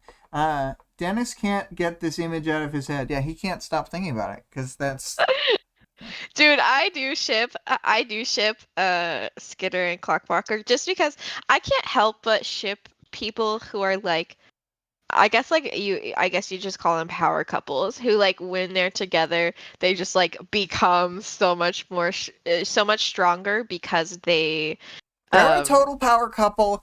Despite what he says, he totally does have a crush on her. He yeah, fucking is gonna I go on an I extra agree. mission just to get more FaceTime with her at some point. Yeah, and Yeah, he's like, I'm so tired of everybody shipping us, but you know what? I know I'm I'm gonna not. get extra shifts when I come back, but it's worth it to I am see pro. this. I'm so pro them. I just think they would be a good couple, and I think that they could do like some insane hijinks Yeah. because I think that Skitter would teach him how to be absolutely crazy in a fight like she is. Um, Yeah, and like their powers in synergy, like she can make any formation of bugs with a and then he trail can of bugs freeze. back to him. It's crazy. Yeah. Yeah. So, anyways, I can't wait till they kiss. He's a little bit shorter than her though, so it'll never happen. Taylor's one of those people who would never date somebody shorter than them. I'm not. I think. Okay, I think It's at this true, point in don't this. I? No, no, no, no. At this point in the story, I think you're right. But I think at the end of the book, you're wrong. Okay, okay. He might get Also, taller. because Or first off, or Amy's he shorter than her, and at the end of the book, maybe she would date him. yeah, yeah, but Taylor's that, she's just heteronormative. She's like, "Oh, yeah, I want to feel like small." Yeah, but I There's mean, she's at this point in the story when she's all like that, she's like 16, and Yeah, yeah, yeah. I Yeah, mean, she matures a little spoilers, bit. people. There's a little bit of a time skip at some point. Oh, don't say that, don't say That's that. Oh my it. God. That's it. So she is older at the end of the book. Um, Yeah, Vale agrees. Clock Blocker and Skitter would be great together, seriously. All right, let's talk about this loser, you fucking Kidwin. what? Oh It's wait, it's not Weld. Kidwin next. It's Weld. My bad. I skipped like three people. Weld. We barely get anything from him though. Poor guy. We don't get much on him in this chapter, but I just want to say I love Weld, even when he is putting his big welded foot in his big welded mouth. I also love Weld. I He's just think that he is one of the people who's just like genuinely good, genuinely good-hearted. yeah, Um, Not that the other characters aren't, but it just comes out in a different way, you know. yeah. I mean, Weld is very lovable, even when he's making some mistakes that make the in-universe characters upset with him. Yeah, and the out of universe people upset with him too. Yeah, I do get upset with him, yeah. but But we still love him. He's all of our boyfriends, I believe. he is everyone's boyfriends. I don't think he literally like nothing happens. So it's just more Yeah. like context about the city and stuff. He's upset that nobody's here to help. He feels frustrated that he maybe like self-sabotaged himself by going to this city that's kind of already in shambles and now he can't do anything about it. That's basically it. Yeah. Um, I do. I do wish we got to see more of this scene. That's one thing. I mean, Yeah. not that it would have necessarily improved the chapter per se, but it's just one of those like since I don't know what it would have been like, I want Hmm. it. Yeah, So, me too. um, uh, Lily. yeah. Let's move on to keeps going back to Sniper Lady. Oh my Um, gosh. Lily, hey mama icon. Love her. Sort of. I mean, I I do think love her. I think that Flechette's great, but and I love this particular interaction. I even think that the voice acting, I forget which, I think I listened to the new one maybe, I don't remember, but Mm. the one I listened to this morning, I was just like, yeah, this is great. This is great acting. I think they're both good probably because I remember the performance being good before, and I think I did listen to Hmm. the new one this morning. Um, Yeah. so I don't know. I I feel like you and I are able to read a lot into this character because of like knowing and interacting with lesbians, but I don't know if this like scans for everybody. Like it's probably just a Yeah. normal thing, but we're able to like read so much into it, I guess. It's just that she's like so lesbian, and by that I mean like as an identity. And like Parian is also a lesbian, but she's not lesbian like Lily is. Yeah, that's not like her thing. But like there's definitely just like this archetype. And it's like it's just so Lily. Like the way that she says things where she's like, "No, it's not even about me being in love with her. I just want to take care of her and do everything for her, you know." Yeah. Yeah. I want to move in together. We want to move in together. And like the way that, I don't know, there's like something so visceral about this scene when she's like, she's gonna be out of my reach and then there will be no going back.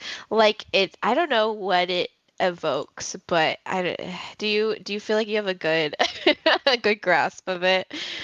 I felt like that was just such a genuine like you know, the kind of like anyone who's got like attachment as their main like thing, which Hmm. Lily does, like that's just such a like, I don't want to say generic like it's a bad thing. Like in this case, I think it's a Hmm. good thing. It's such a generic response for someone with attachment as their main like Hmm. looming problem. Yeah, I can envision like like teenagers like if they went to school together or something and Perian was gonna move to a different Yeah, yeah, yeah. state and like her having this like same like, oh my God, like she's gonna be out of my reach and now I can't tell her because of this and that, and it's just like I was She waiting for the perfect time. I can't she's tell how hanging she out with like Taylor now, and Taylor hates me, and they're both going to be at she's the other hey school. they're gonna both be there. They're moving there together, like their families, whatever. Oh, it's And also kind of like if they were going off to college in a different city than her. yeah, yeah, exactly. I'm And not going to get into the especially if like, school. especially if there was like some main difference between, I don't know, like between like their how their lifestyles are gonna be or something like that. And her. Oh, I guess it is notable. She went and got the thing. Like she went and got the armband, and she's like, "This would answer my question." She's basically saying, I feel like she's saying, like, without saying that, if I open this and it's true, then I'll have to agree with Period, and like and by proxy, I'll have to agree with Taylor. And if she opens it and it's false, then she can like keep moving at least in the direction that she's moving, which still doesn't like feel great for her. But it's just like she is in like a really tough situation, um because I think that the main thing that's stopping her from listening to Taylor is Parian. Like she's so frustrated that it feels like she's being manipulated, and like Taylor is like pushing all this idealistic nonsense or whatever. She calls it idealistic, but It's it not. isn't. I don't think that it's idealistic. The thing is Like that people just use that is a. I don't think she's people just generally saying use that that. right.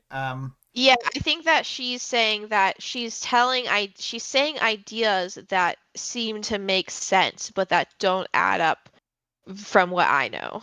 It's like I would say that Taylor is definitely and not in the way Americans use it like wants money sense, but a materialist in the way that she lives in the real world and deals with like the real consequences of stuff. I know people say like the consequences are out of your sight or whatever, but she's Mhm. in the shit. Like she sees stuff Yeah, going but I mean, down I like in a think way she that they mean like yeah, they have it's more that, oh, she thinks that she can get us to a more ideal situation rather than, I don't know, like going yeah. along with how the world currently is. I think she's just using it in the like colloquial sense that most Americans would use idealistic in.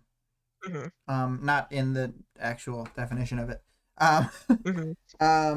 but I wanted to clarify that, in my opinion, even if Skitter's stuff is proven right, that's just like information for her right now. I don't think that she would feel like I have to like swap to Skitter's side or anything, but it would really shake her faith in the um, Protectorate and PRT. Yeah, I guess I just feel like the main thing that's holding her back from being able to listen to Skitter about everything generally, like just like even like basically like open up her mind to her, Yeah, yeah, is that she thinks that she's lying about this fundamental thing, and she has the proof of whether that's true or not.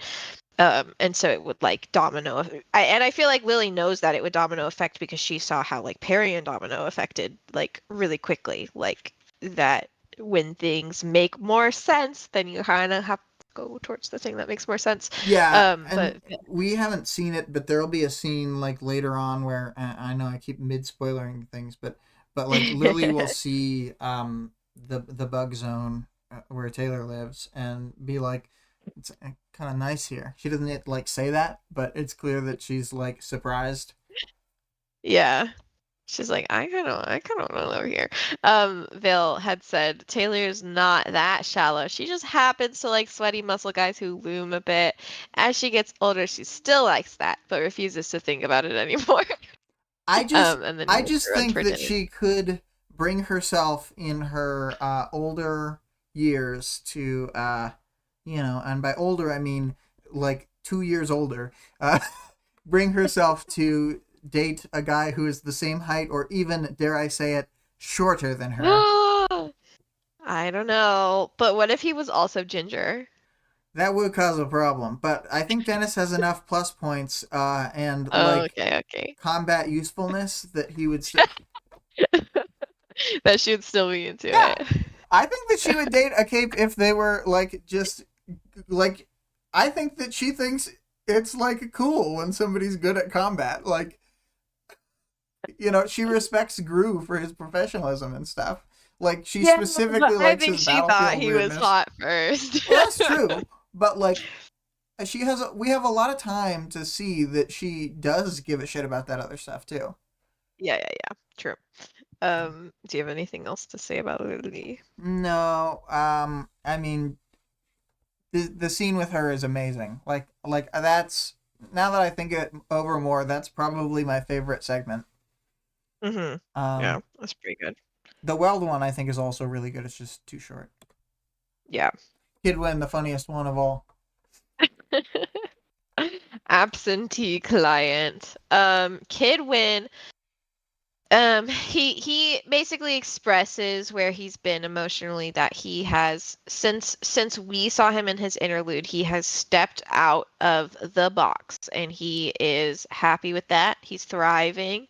Um, he is just decided to write off subscribing to norms, period. So, is cool. He's doing well for himself.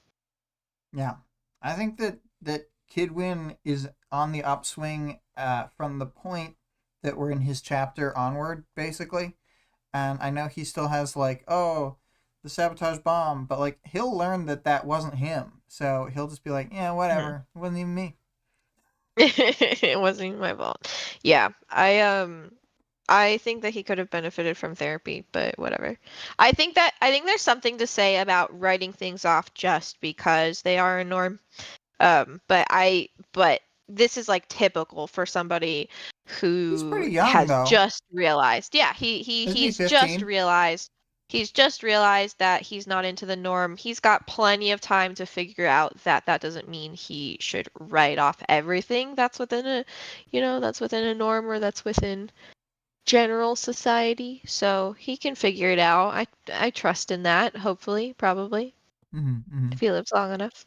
Um Oh my god. Um, sorry, sorry. all our characters die. Um, Like, you never know. so yeah, I agree with you that he probably could benefit from therapy, but I like the fact that he has his own, like the way he describes It it. was a good example of why somebody might not be interested in Yeah, it. but I really do think that like the insight that he's found since he talked to Legend at the end of arc 14, like about Mhm. himself, he's been like doing really well on his, just doing his own thing. Like I definitely take that at face value. Mhm. So Yeah, I agree. yeah, I'm gonna move us along. Unless you got more to say about Kid Win. No, he shouldn't have been rude to Jessica. Um, Little Vista. Like What do you have to say? little V, as we call her. It was so funny to me that you named the file Misty by accident. I did. I like wrote it and then I was like, am I wrong? And I was like, no, this is definitely her name. You want to know what's funnier to me though? Huh. You got another name wrong. Can you guess which name? Who? Your own name. You spelled No, I Victoria wrong. No way. It's because I finished uploading all the files and then I was like, let's go check to make sure that I uploaded all the files. And when I looked, I had accidentally uploaded the MP4 of Victoria instead of the Oh, PNG. And I was like, oh no. So I like hurriedly did it. I saw it That got one I have deleted. an excuse. I like hopped in just at the time when I was seeing that. Hmm. But I just thought it was funny No, because it's it's your name. funny. How did I spell it? Without the I at the end, so Victoria. Oh, Victoria. That's fine. Yeah. Um, But Vista, what do we gotta say little about Little Missy? Little V, she's still on her field therapist journey. This is like literally, like she's like, don't be condescending, but this is She literally looks like the same Susian thing right that. here. She looks like she's from the Lorax, like not the film, the book. Yeah. She looks. That's true. She also looks like from the film. She's gonna Um, sell you a Thneed. she's she looks like she's gonna cut down all the trees and then sell you air for profit. She just needs a top hat. Misty, sorry. Look at we call her Vista the whole chapter. Vista. She's definitely She a wants to be character a who I field think of by therapist. her cape name mainly, just Yeah. like I do with Tattletale, honestly. And fucking Kidwin. I never think of I didn't even name his thing. Um, He's Christopher. yeah. Although I Hold think on, they wait, don't. call him Chris typically. I do think so. What are you eating? Oh, okay, that's fine. Um, oh God, puppies are so bad. They need to go to puppy school. Which one was getting in the trash Missy, earlier? I wanted yeah, to know for my own as a obviously it was fan. Fig. Aw, He's yeah. usually he's the one to like, how do I say? He's the one to like try to get into things he's not supposed to, and Pudis is kind of the one who goes places he's not supposed to. Is that what you're calling Um, Spud now? I prefer yeah. Spud, Well, frankly, but Spud is his his legal Christian name. name. Yeah. But but Pudis is his nickname. He's staring at me for talking about him.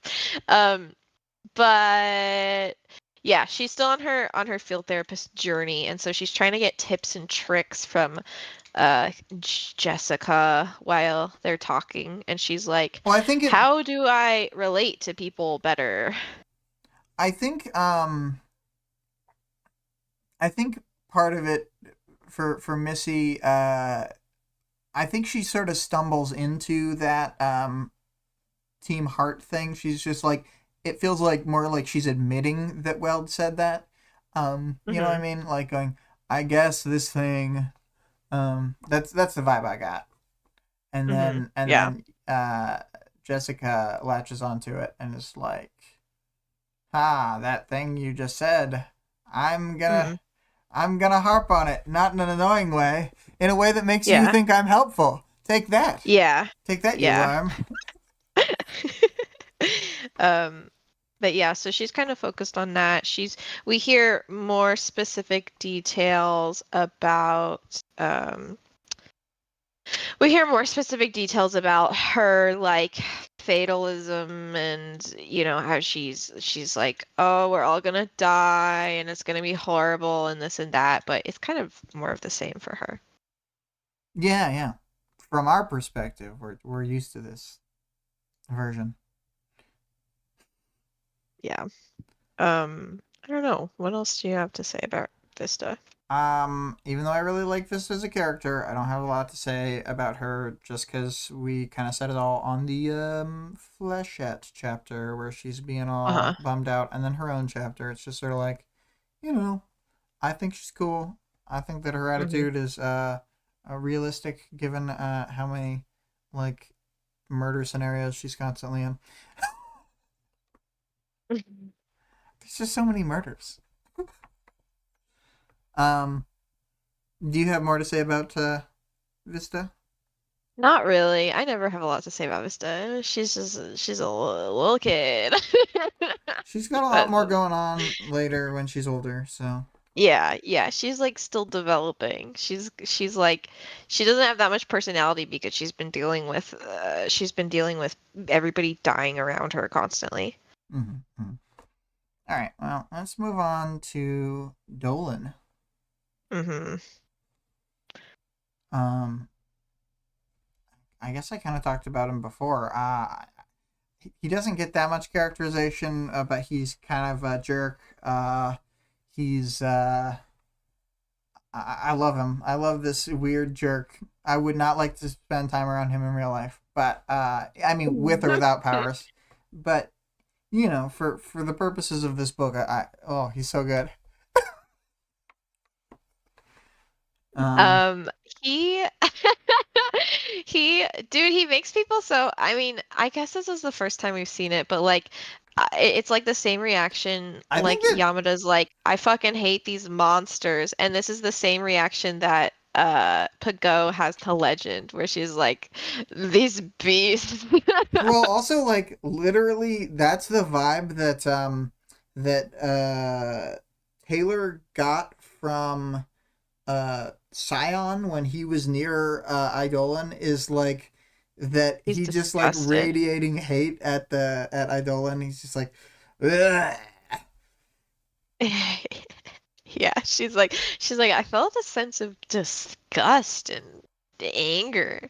She's like making a ew face at him. It must be because he's so ugly. But Dolan was wearing his Yeah. full getup. He wasn't even ugly.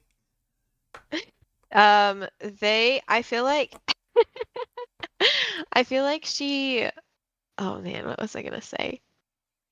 Oh, I feel like this part of the chapter it's like nothing new for us. It's basically just confirming what we heard from Tattletale, which is that he is trying to tap into his well of power because he's running out, and maybe that's part of the reason that they did it as an A class instead of an S class, so that he could like, he could be here and really just go to town. Mm-hmm, mm-hmm.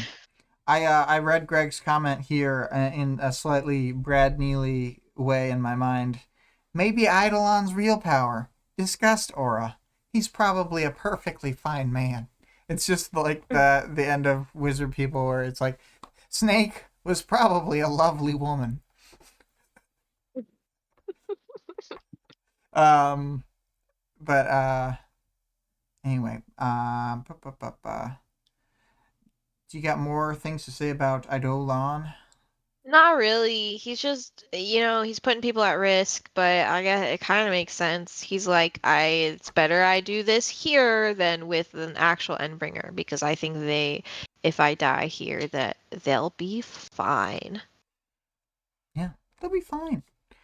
I just like Um, totally don't agree because a bunch of them fucking flying around with warped powers. Are you kidding me? well, Horrible. What are you he's talking like, about? it's like really moronic, but he is convinced for some reason that she's not going to be able to copy him. And it's just like, she'll be able to copy you, idiot. I think she can't copy well. Like, that's it. He's the only one. Yeah. Because he's immune to powers that affect only organic or only inorganic. So he's immune to like Yeah, a that shitload of powers, which is honestly part that of why that he's so part of his strong. power is It's yeah, underrated. that part of his power is like the strongest part in my opinion. It's so cool. Yeah.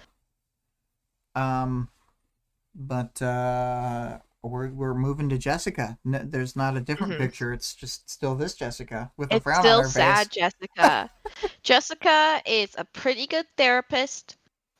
She has essentially given up her personal life to do this, which is, you know, Yeah, I mean, because if you look at the timeline, the first scene is at 10 p.m. on a day, and the next scene is at 10 a.m. in a totally different city. hmm So, I yeah, mean, like she's like that's flying miserable. around, meeting with parahumans. She's like in dangerous situations, as we see with Sveta. She's subjected to both Sveta and Victoria's powers, and she is like pretty calm about it. Like she's like, "Oh my gosh, I'm freaking out about being killed by Sveta," but And like, people low key n- consider it a crime when Victoria uses her fear aura on them. Like, yeah, that one honestly is like, she's like sitting there and she's like, yeah. like pushing it out. It's pretty messed up. It like to me that's like worse than what Feta did. She's like not in control of it or whatever. Well, yeah, But but it's like just such a like the lash out. Like, I don't know. I know it's not like a good thing to do or whatever, but mhm, I really like Victoria's character and like the fact that she would do a bad thing there, I guess, and that she would mhm. lash out, whereas like a weaker version of a character would be gooder and not do. You know what I mean? Yeah. And I mean weak from Um a writing standpoint, not from a power yeah, scaling yeah, yeah, standpoint. yeah, for sure. Um yeah, but she she doesn't think about herself often. She like definitely has opinions, which is good. Like she doesn't just like push her entire personality to the back. And when she's talking to people that aren't her clients, you can kind of like see it shine through. Like she's still comfortable being herself and expressing herself. Like she tells the head nurse, she's like, these protocols are stupid, I don't want to do them. Yeah. um and I've had issues last time, and like like it is like comfortable expressing herself and stuff, even though, so I don't know, it's like nice to see she's she's really good at being a therapist, but even though she's like given up her personal life for it, she's She's still still her able to own hang on person. to herself. Yeah. Yeah. Um but yeah, it's like I said before, I think we just get like so much in this chapter and it's like so strongly like tells us about her in like various ways. You can just get like a really strong character image in your mind very easily. So like it's just a very powerful chapter in that way. And it's Hmm. like fun. So fun, so fun. Love seeing it. It's like when you do, like when they have quirky little chapters like this. It's always my favorite, where you're seeing, I don't know. It's like novel in a way. Yeah. Like I said, it's like people like there's always TV episodes like this or something where they'll like go to therapy and there's like a whole thing. And Well, they like I break mean, I'm normal saying that, and this format. is Like literally, the pacing is really good because it's yeah, not yeah, standard. so good. Um. I'm realizing now that I'm stupid. I have to go pick up my car in like 5 minutes because they're closing. But I can uh maybe we should do audience participation. I'm sorry. No, that's okay. We got to Jessica and the characters, and like anything that we would have talked about in the world building, like Yeah, frankly, I mean, yeah, we kind of there's talked it like, to death in the other stuff. There's the suit yeah, that most of got the world broken. building is very people Um, centric. yeah. So But the audience participation, which 6 parahumans would you want to take on as therapy patients? I'm going to read the audience answers first, I think. So we got 2 plus 4 times 5's answer, which is Oliver, Sundancer, Ballistic, Genesis, Uber, and Leet. Trickster is on my wait list for new patients. Pretty good. Please help him. Well, only if one of these others. The thing is, I think that I don't think that. I mean, for the sake of the people, I think that Trickster needs it a lot more than Genesis. But I suppose I'd rather take on someone like Genesis, who would be an easier case. Mm-hmm. Mm-hmm. I'm gonna read Vale's answer though. Skitter, Imp, Glory Girl, Kidwin, Clock Blocker, Parian. It starts as regular therapy, turns into group therapy. Then the therapy group decides to form a team. Lisa volunteers to oversee them, uses PRT channels to get administrative approvals somehow, and the best team ever is formed. Every fight is therapy, and Skitter is there to make sure therapy happens as often as possible. No. Dude, you would love this other book I know. Oh my gosh, that's so stupid. What if that was Ward? What if it was this fucking cast instead of the actual cast? That would be really funny to me.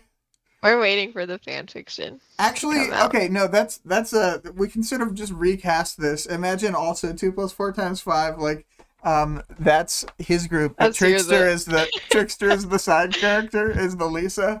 Oh. Trickster introduces them into the world of caping, and he's really unreliable. He's not a good. Oh man, that would be so funny to me. Do I have to go first or you? Yeah, you go first. Here's your caseload. Okay, hang on. I haven't thought of my answer yet, so. Okay, so I want.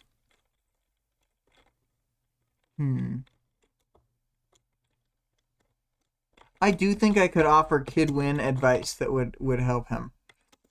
Yeah.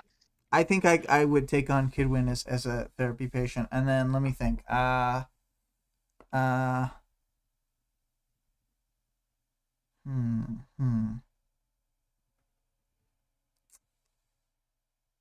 Who else? I think that.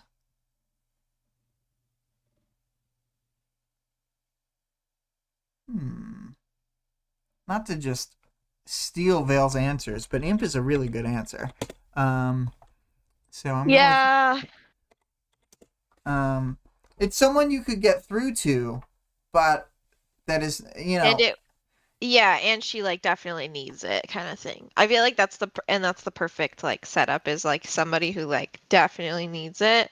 And it's more like it's like doable. There's plenty of characters, like I think Jessica can get through to Clock Blocker, but I don't know that I'm the right person to talk to Clock Blocker. Yeah, I think that Jessica and him are just a good fit. Yeah, I don't want to put him on my list. So Kidwin and Imp, and then you best be writing your list too, so you can say. Oh my gosh, I'm thinking. I think I'm gonna start with Vista for sure.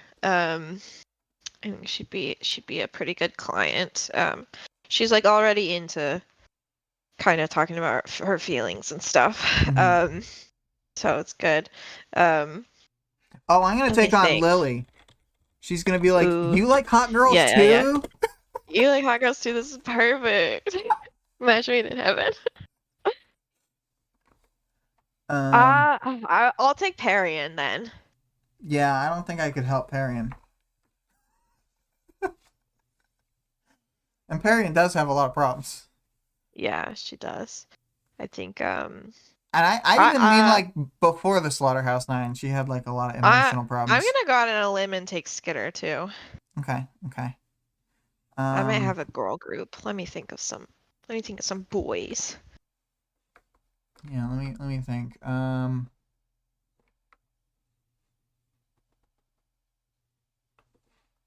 How do you feel about Jouster? I feel like you might be able to deal with Jouster pretty well. Hmm. He's like a I pretty don't think I angry remember dude. him. He's a ward. And You he know what? I'm taking Moose just because I love him. yeah, okay. Um uh See, I for a split second I was gonna say Rain, but then I thought to myself like, no, because I'm mean like Victoria. I would think the mean Yeah, things. I'm and too there's like mean. so much like religious trauma I Yeah. get through with him. That stuff's hard. Oh man. Oh man, Tristan and Byron. Because Oh I'm both yeah. of them. Yeah, that's a good duo. Are those gonna count for two? I think that counts for two. I agree. But Um, some people don't. I have the same cape name and that bothers me. I think they should have two separate cape names, well, personally.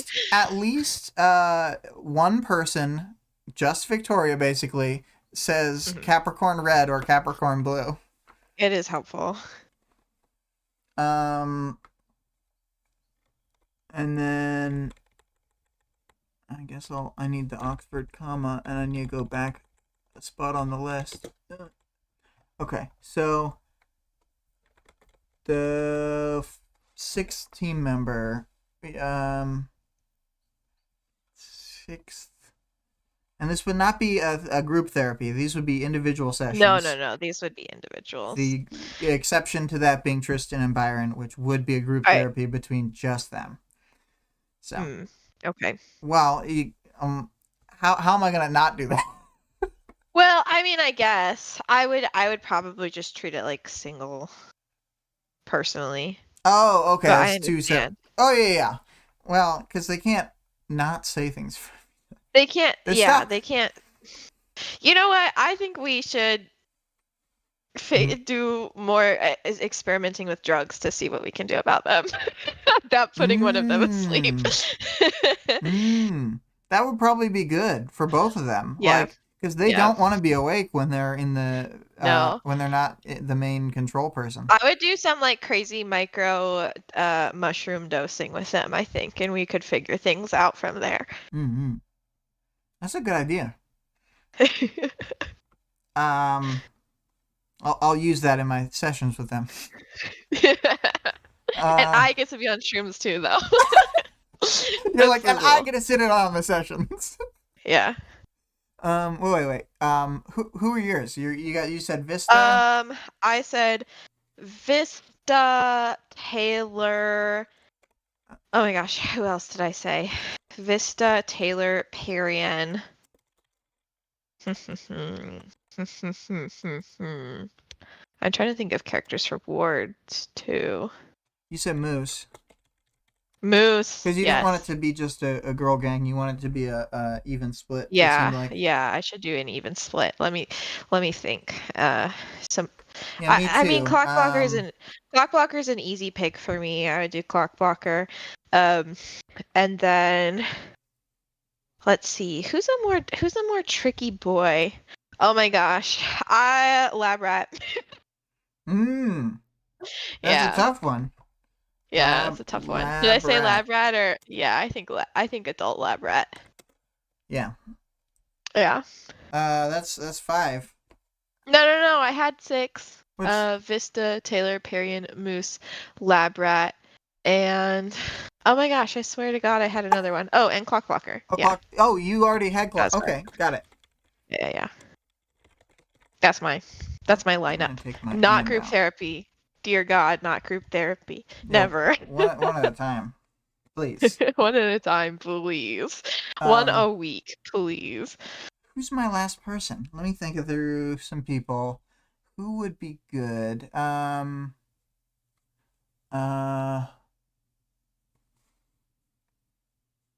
I don't really think she needs it that much, but I'm to make my load the easy one, Miss Militia. Miss Militia, hell yeah. Boom. I did Daddy. Because, like, she's done a lot of crazy stuff and had a lot of crazy experiences, but she just seems so, like, leveled out and mellow, even when you're in her head. I think it would be nice for her to have people to talk to about it, though. I think she would still just like, oh, thank God I can talk about this craziness. The thing, well, the part of it is that she doesn't feel like she can express to other people the trigger event because True. hers was such an early one. Like, I swear she's one of the first parahumans. Like, I think she might. Let me look at the timeline again real quick. I think she might trigger before like the triumvirate get their powers and stuff. Yeah, she definitely does. Miss Militia. Because she's like the same age as them, but she was way younger. Let's see here. Go back. Boop, boop, boop, boop. Labrat was born the same year that Valkyrie triggered. That's kind of funny. It's crazy. Oh yeah. Okay. So it's in 1985. Hannah triggers. And then the triumvirate don't even get their powers until 3 years later. So she's like one of the first parahumans. Only like 4 years from the time that Scion had reached Earth.